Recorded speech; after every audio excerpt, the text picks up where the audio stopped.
በአንድ ወቅት በአንድ ቤተሰብ ውስጥ ሁለት ልጆች ነበሩ። አልደንና ታላቅ እህቱ አኒ በጣም ነበር የሚዋደዱት። ቤተሰቦቻቸው በሕይወት ስለሌሉ ከእንጀራ እናታቸው ጋር ነው የሚኖሩት። እሷም ጠንቋይና ሄላ ከምትባል ልጇ ጋር ነበር የምትኖረው። ሄላ አንድ ዓይን አልነበራትም። የእንጀራ እናታቸው አልደንና አኒን በጣም ነበር የምትበድላቸው። ሁሌም ታንቋሽሻቸው ነበር። ሄላንም ያስደስታት ነበር። በእናቷ ተማምና ሁሌም ታስፈራራቸዋለች። አልደንና አኒ ሁሉንም ስራዎች መስራት ይጠበቅባቸዋል። በምግብ ጉዳይ ቆንጆና ጣፋጭ የሚባሉትን ምግቦች ለመብላት አልታደሉም። ከእነሱ የተረፈውን ብቻ ነበር የሚመገቡት። በአልጋ ጉዳይ እንኳን ደህና አልጋ ላይ የመተኛት ነገር በእነሱ ኑሮ አይታሰብም ነበር።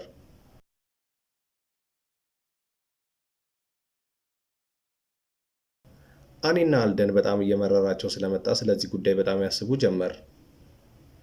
ቤተሰቦቻችን ከሞቱ ጀምሮ ደስታ የሚባል ነገር አይተን አናውቅም። በእያንዳንዱ ቀን የእንጀራ እናታችን ትበድለናለች። ስራው መከራ ነው። እንድንበላ እንኳን የሚፈቀድልን የእነሱን ትርፍራፊ ብቻ ነው። ደህና የእንቅልፍ ቦታ እንኳን የለንም። በጣም አዝኛለሁ። እባክሽን አታልቅሺ። ዛሬ ማታ ጨረቃ እንደወጣች ወደ ሌላ ቦታ እንጠፋለን። ጠንካራ ሰራተኞች ስለሆንም የትም መኖር እንችላለን። ያን ቀን ማታ ጠንቋያና ሄላ ስትተኛ ጠብቀው አመለጡ። በጫካ ውስጥ፣ በወንዙ ውስጥ፣ በተራራ ውስጥ ሳይነጋባቸው ሮጡ። በጣም ከሮጡ በኋላ አንድ ጫካ ጋር ሲደርሱ በጣም ደክሟቸው ነበር።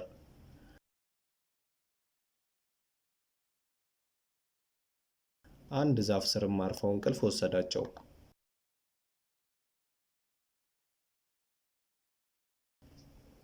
ጠዋት ላይ ጠንቋዩዋ ስታጣቸው እንዳመለጡ ገባት።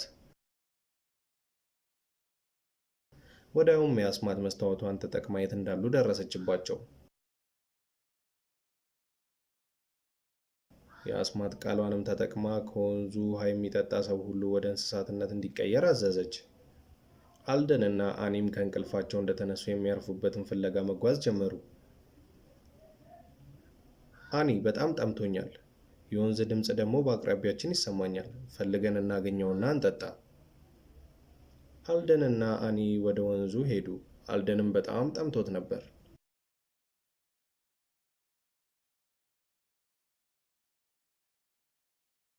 በጉልበቱም ተንበርክኮ ውሃውን ሲነካው የውሃው ድምፅ አስተጋባ።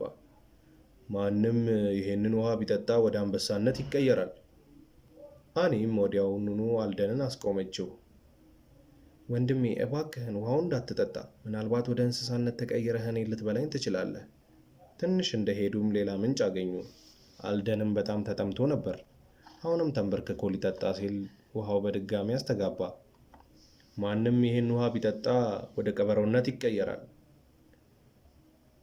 አኒም እንደለመደችው አልደንን ወዲያውኑ አስቆመችው። ወንድሜ እባክህን እንዳትጠጣው፣ ምናልባት ከጠጣኸው ወደ ቀበሮነት ተቀይረህ ልትበላኝ ትችላለህ። እሺ ሌላ ምንጭ እስካገኝ እታገሳለሁ፣ ቀጣይ ግን አታስቆሚኝም። ከምታስቢው በላይ ጠምቶኛል። ትንሽም እንደተጓዙ ሌላ የምንጭ ውሃ አገኙ። አልደንም በጣም ጠምቶት ስለነበር ወዲያውኑ ለመጠጣት ተንበረከከ። ውሃውን መልሶ ማንም ይህን ውሃ ቢጠጣ ወደ አጋዘንነት ይቀየራል። አኒም እንደለመደችው እባክህ እንዳትጠጣ፣ ወደ አጋዘንነት ተቀይረ ልትጎዳኝ ትችላለህ አለችው። አኒም የፈለገችውን ብትል አልደን በጣም ጠምቶት ስለነበር ሊሰማት አልፈቀደም። ወዲያውም የምንጩን ውሃ እንደጠጣ ወደ አጋዘንነት ተቀየረ። ወይኔ ጌታ ሆይ ምንድን ነው የተፈጠረው? ወደ አጋዘንነት ተቀየርኩ። አኒ እባክሽን እርጂኝ። አኒም ለወንድሟ አለቀሰች። አልደንም አጋዘኑ አብሯት አለቀሰ። አልደን እባክህን አትጨነቅ፣ መቼም አልተውህም። አኒም ሳር ገምዳ አልደንን አንገት ላይ አሰረችው፣ መንገድ ላይ ከእሷ እንዳይለይ አስባ። በጫካ ውስጥም ጉዞ ጀመሩ። እየመሸና እነሱም እየደከማቸው ሄዱ። እንደ አጋጣሚም በጫካ ውስጥ የተዘጋ ቤት አገኙ። በጣም እድለኛ ነን፣ የተዘጋ ቤት፣ እዚህ መኖር እንችላለን። አልደንም እህቱን አይቶ ደስ አለው። አኒም ብቁን ሰብስባ ሙቅ የሆነ ማረፊያ አዘጋጀች። አጋዘኑ አልደንም በምቾት ተኛ። አኒም ጀርባው ላይ ተኛች።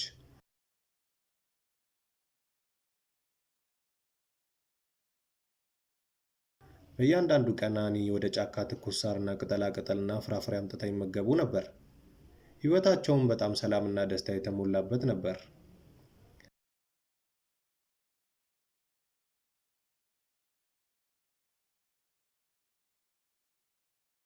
ከዕለታት አንድ ቀን ግን ንጉሥ ኖላን አሽከሮቹን ሰብስቦ ለአደን ወደ ጫካ መጣ።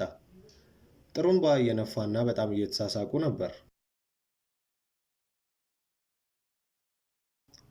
አልደንም ጥሩምባውን እንደሰማ ከሆነ አቅጣጫ ጥሩምባ ይሰማኛል፣ የአደን ቡድን ወደ ጫካው እየገባ መሆን አለበት።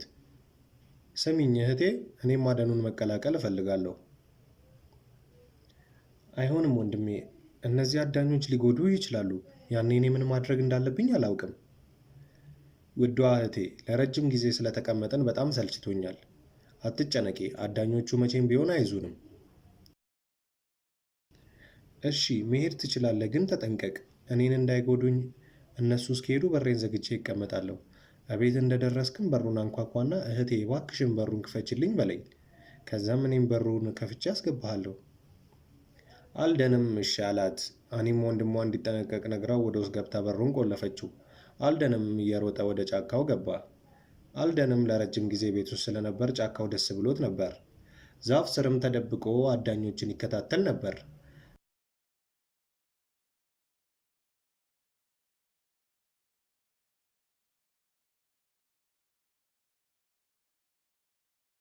ከዛም በደስታ እየዘለለ ወደ ንጉሱ መጣ። ወጣቱ ንጉስም ባየው ነገር በጣም ተገረመ። አሽከሮቹንም ኑና ይሄንን ቆንጅዬ አጋዘን ያዙልኝ አላቸው። ኖላንና አሽከሮቹም አጋዘኑን ማባረር ተያያዙት። አልደንም በፍጥነት መሮጥ ጀመረ። እንደ አጋጣሚ አሽከሮቹም ወደ ኋላ ቀሩ። ወጣቱ ንጉስ ብቻ አጋዘኑን ማባረር ጀመረ። እነዚህ አዳኞች በጣም ደካሞች ናቸው፣ እንዴት ነው የሚይዙኝ? ለማንኛውም ወደ እህቴ ልመለስ። ነገም ካሉ ወጥቼ እጫወታለሁ። አልደን ንጉሱ እየተከተለው እንደሆነ አላወቀም ነበር። ኖላንም ተከትሎት በመሄድ የሚኖርበትን ቤት ተመለከተ። በጣምም ተደንቆ ነበር ቆንጅየው አጋዘን ሲያንኳኳ በመመልከቱ።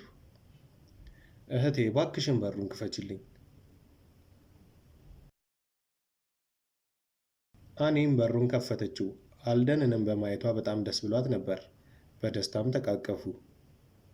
በመመለስ በጣም ነው ደስ ያለኝ፣ ጨንቆኝ ነበር። አትጨነቂ፣ በጣም በፍጥነት ነው የሮጥኩት። አዳኞቹ በፍጹም ሊይዙኝ አይችሉም። ኖላንም አኒን በሩን ከከፈተችበት ደቂቃ አንስቶ በጣም ነበር የወደዳት።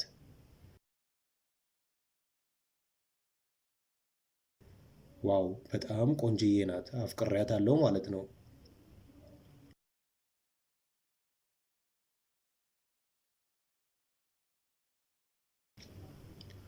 ንጉሱም እያሰበ ከተመለሰ በኋላ አገልጋዮቹን እንዲህ አላቸው፣ ነገ ያንን አጋዘን እንዳያችሁ አባራችሁ ያዙት፣ ነገር ግን በፍጹም እንዳትጎዱት። በነጋታውም አልደን ለጨዋታ ወጣ። አገልጋዮቹም ንጉሱ ባዘዛቸው መሰረት አጋዘኑን ማባረር ተያያዙት። በመሃልም ንጉሱ ወደ አኒ ቤት ሄዶ ማንኳኳት ጀመረ። አጋዘኑን በሩን ለማስከፈት በሚጠቀመው ስልክ ተጠቅሞ ተጣራ። እህቴ እባክሽን በሩን ክፈችልኝ። አኒም በሩን እንደከፈተችው ያየችው ወንድሟን ስላልሆነ በጣም ደነገጠች። ግን ደግሞ በንጉሱ ወጣትነት ቆንጆነትና ወንዳ ወንድነት ተማርካ ነበር። እውነት ለመናገር እንዳየችው ነበር የወደደችው። ማነህ አንተ? ወንድሜስ? አጋዘኑ ወንድምሽ ነው? አታስቢ፣ ምንም አልሆነም። ኖላን እባላለሁ፣ የዚህ አካባቢ ንጉስ ነኝ። የምድር ቆንጆ ሆይ፣ ገና እንዳየሁሽ ነው የወደድኩሽ። ወደ መንግስቴ ውስጥ አግብቼ ንግስቴ ላረግሽ እፈልጋለሁ። እስማማለሁ፣ ነገር ግን ወንድሜ ከኔ ጋር እንዲመጣ ፍቀድልኝ። በጠንቋይ ስለተረገመ ትቼው ልኖር አልችልም። አትጨነቂ፣ ወንድምሽ ከኛ ጋር ደስ ብሎት እስከ መጨረሻው ይኖራል።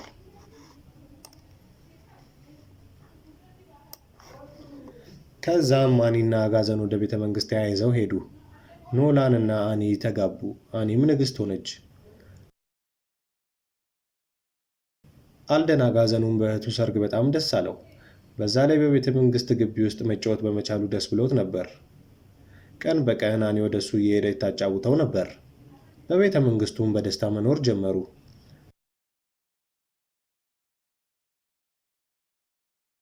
የእንጀራ እናታቸውን በጫካ ውስጥ እንደጠፉ የቀሩ ይመስላት ነበር። ያም ሆነ ይህ በደስታ እየኖሩ እንደሆኑ ስታውቅ በጣም ተናደደች። እማ፣ እኔ ነኝ ንግስት መሆን የነበረብኝ። አትጨነቂ፣ አንቺ ንግስት የምትሆኝበት አንድ እቅድ አለኝ። ጠንቋይዋና ልጇ ሰራተኛ በመሆን የንጉሱ ቤት ገቡ። የአኒንም ክፍል አገኙ። ክቡርትነቶ የሚበላ ነገር አምጥተንልዎታል። ጠንቋይዋና ሄላ ወደ ክፍሉ ገቡ።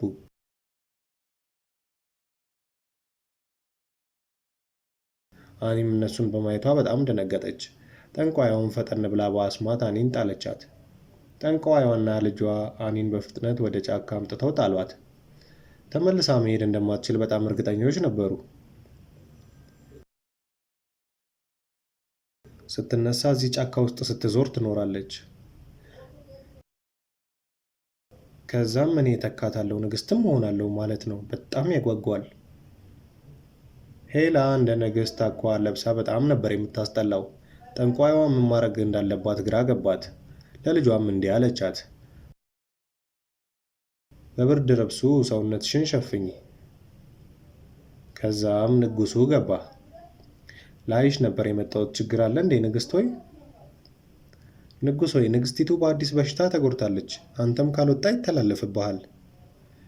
እሺ እወጣለሁ። የኔ ቆንጆ እረፍት አድርጊ፣ በቅርቡ እንደሚሻልሽ ተስፋ አደርጋለሁ። አኒ እንደነቃች ራሷን ጫካ ውስጥ በማግኘቷ በጣም ደነገጠች። አኒ መውጫ መንገድ ፈለገች፣ ነገር ግን በተራመደች ቁጥር ይበልጥ ውስብስብ ሆነባት። እንደ አጋጣሚ የሆነ የሚያበራ ነገር ተመለከተች። አኒም ጠጋ ብላ ስታይ በሸረሪት ድር የተያዘች ቢራቢሮ ነበረች። ዋው የሚያምር ቢራቢሮ! አኒ ቢራቢሮዋን አዳነቻትና ለቀቀቻት። ቢራቢሮዋም ትንሽ ተሽከርክራ ወደ ሰው ተቀየረች። አኒም በጣም ተደነቀች። እኔ ፌሪ ይባላለሁ፣ ስላዳንሽኝ አመሰግናለሁ። ቢራቢሮ ሆኜ እየተጫወትኩ ነበር፣ እንዳጋጣሚ ድር ውስጥ ወደቅኩ። አንቺ ማነሽ? እዚህ ጫካ ውስጥ ምን ትሰሪያለሽ? እኔ የዚህ ሀገር ንግስት ነኝ። በተንኮለኛ ጠንቋይ ተታልዬ ነው እዚህ ጫካ ውስጥ የተጣልኩት። እባክሽን እንዴት አድርጌ ወደ ቤተ መንግስት እንደምመለስ ጠቁሚኝ።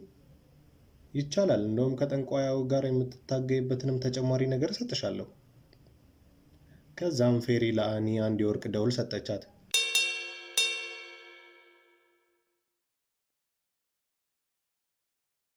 በማንኛውም ሰዓት ችግር ውስጥ በሆንሽበት ቅጽበት ደውሉን ደውዪ፣ እኔ እመጣለሁ።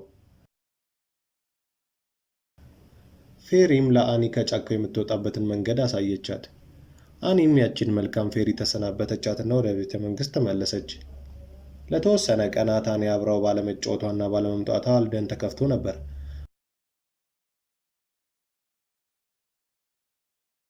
አልደንም ቀስ ብሎ ወደ ንግስቷ መኝታ ቤት ሄደ። ከበር ላይም ሆኖ ንግግራቸውን ማዳመጥ ጀመረ። እማ፣ ለምንድን ነው ቀኑን ሙሉ እዚህ መተኛት ያለብኝ? ምንም አልተመቸኝም። ታገሺ ልጄ፣ አኒን የምትመስይበት መንገድ እየፈለግኩ ነው። ከዛም ንግስት መሆን ትችያለሽ። በጣም ጥሩ። ነገር ግን አኒ ብትመለስስ? አትጨነቂ፣ ጫካው በጣም ትልቅ ስለሆነ መቼም አታመልጥም። አልደን የጠንቋይዋንና የልጇን ንግግር አንድ በአንድ ሰማ።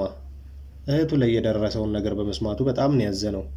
ነገር ግን አልደን በዚህ ሰዓት አጋዘን ነው፣ ምንም ነገር ማድረግ አይችልም። እየተናደደና እያዘነ አልደን ወደ ማረፊያው ገብቶ ተኛ። በጣም ካለቀሰ በኋላ እንቅልፍ ወሰደው።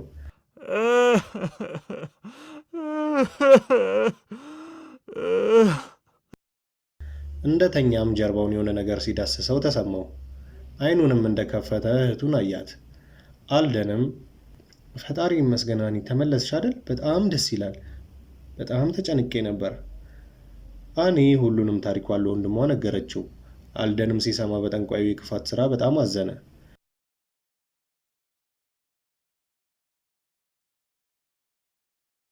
ከዛም አኒ አልደን ልክ እንደ ድሮ አንድ ላይ ተቃቅፈው ተኙ። በነጋታው አልደን አኒን እንደ ሰራተኛ ለብሰሽ ወደ ማድቤት ግቢ ብሎ መከራት። ቀጣይም አልደን ንጉስ ኖላንን ፍለጋ ሄደ።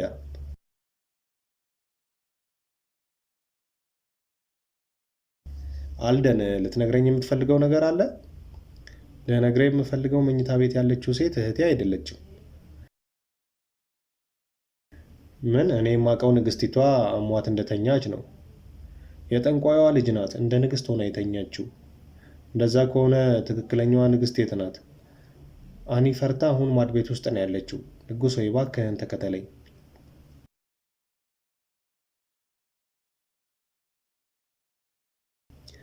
ማድቤትም እንደደረሰ አኒን ለመለየት አልተቸገረም። ወዲያውም ተቃቅፈው አለቀሱ። ንጉሱም በፍጥነት ሐሰተኛዋን ንግስት በቶሎ አስጠራት። ጠንቋይዋና ልጅየዋ አኒን ሲያዩት ደነገጡ። ጋርዶች የት አሉ? ኑና እነዚህን ወንበዴዎች ይዛችሁ እስከ ዘላለም እሰሯቸው። እንዴት ብታስብ ነው እኔን ለማሰር ያሰብከው?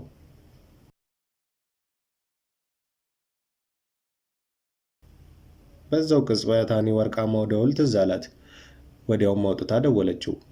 ወዲያውም ፌሪ ከፊት ለፊቷ ቆመች።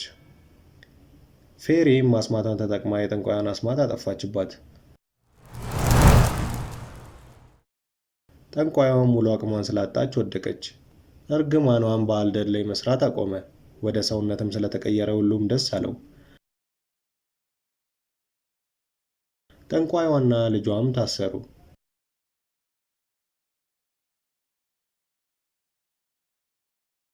እነ አኒም ከዛን ቀን ጀምሮ በደስታ መኖር ጀመሩ።